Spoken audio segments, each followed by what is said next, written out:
We also need to facilitate trade by making it possible for business people to be able to transact their goods, their services, without the unnecessary complications in changing currencies. That is why we want the Pan-African payment system that is going to assist African business people to be able to trade and move goods and services better.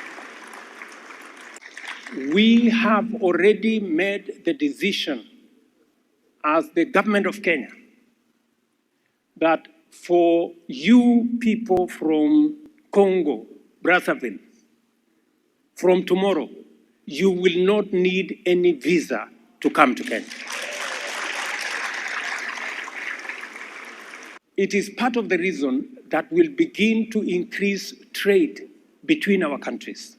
When people move, ideas move. Relationships are built. Business is built. Enterprise is built. Trade is built. And that is what we must do.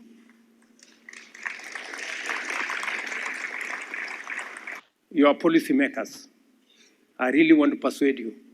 We now have the Africa Continental Free Trade Area that is going to facilitate trade between all our countries.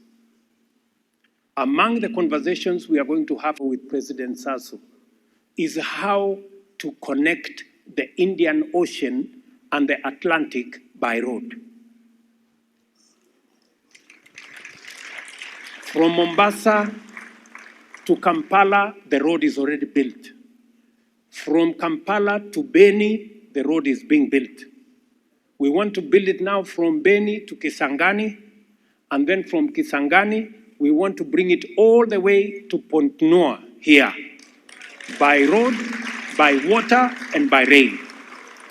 And I want to ask you as members of parliament to work with us to reform the African Union, to give it voice, to give it structure that is going to make sure that Africa speaks in the language that is understood, with clarity on our issues, so that we can drive our agenda, grow our trade, and make sure Africa moves forward.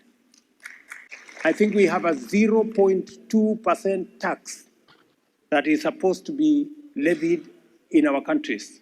We want to ask every country to live up to that commitment so that we can support the African Union. Otherwise, if we allow the African Union to be supported by others, we run the risk of African Union being controlled by those who pay for it. African countries are spending more on debt service than any other expenditure, including public services, including health, including education, including provision of water. We have reached the point where debt and well-being are mutually exclusive. And this is a matter of fundamental justice. These economic and financial challenges associated with climate change keep pushing African governments into greater macroeconomic instability and closer to debt distress. Low and middle income countries are now contending with a conditional fiscal burden of trying to recover from increasingly frequent and high-cost climate crisis. We are not a continent without resources. The narrative has always been built that we are the poorest continent. We are not. We have assets. I have enlisted our assets. We have huge, tremendous renewable energy resources. We have mineral resources. We have huge resources in smart agriculture. We have the youngest population. We are the continent of the future. All we want is that we want a new discussion where we are part of the discussion. And we are saying, and let me tell you leaders, because I'm speaking to policymakers here, we are saying we do not want anymore to be the continent that we are asking for help, we are asking for aid. We want to have a different conversation. We want to have a conversation of equals. We want to bring our assets. We have assets as a continent, and we want these assets to count for something. We are making an offer to the world that we do not want anymore to be in the victim corner.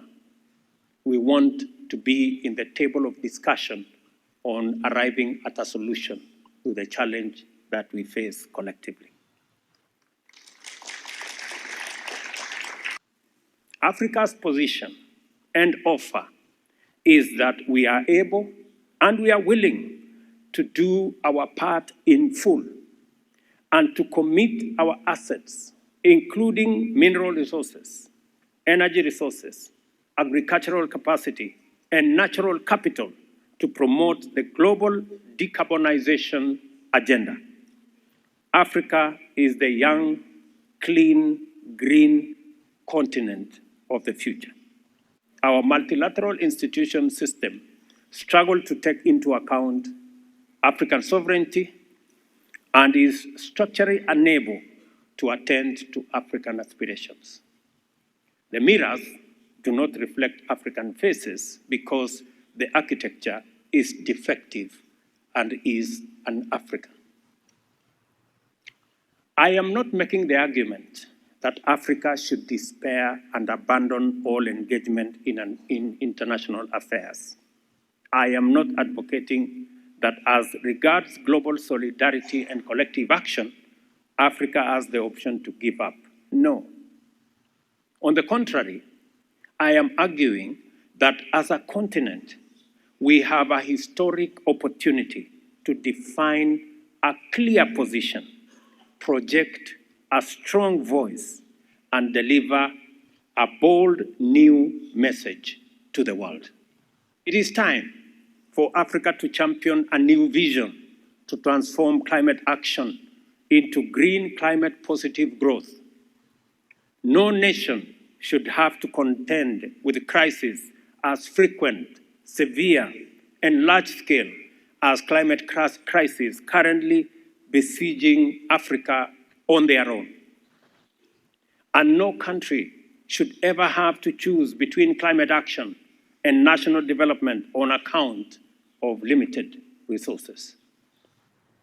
The fundamental problem with these pledges and promises is that despite the best of our intentions and our utmost endeavors, none of them has materialized. This brings us to the question that inevitably follows. What then?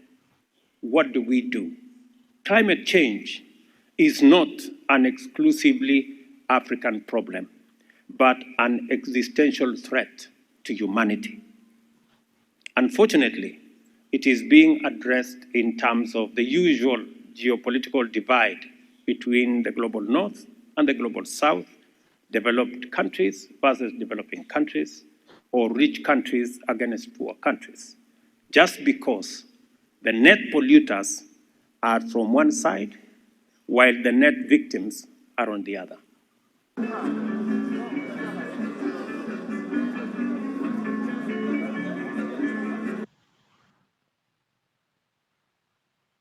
Monsieur le Président de la République du Kenya, les membres du gouvernement. C'est à la délégation qui vous accompagne. Il y a 5 ans, jour pour jour, en 2018, mort pour l'indépendance de votre pays. Mes invités, chers amis, messieurs les chefs des missions diplomatiques et représentants des organisations internationales, retiendra pour longtemps. Congrès.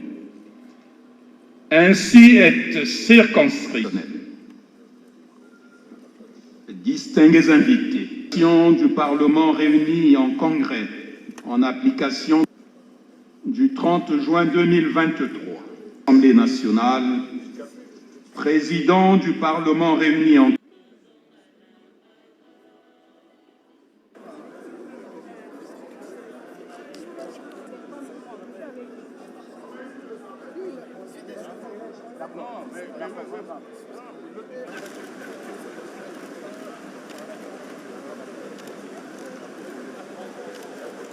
Les membres du gouvernement. Élevé par l'effort. Très tôt, vous vous êtes investi au service des autres, au service Du Congrès. Merci.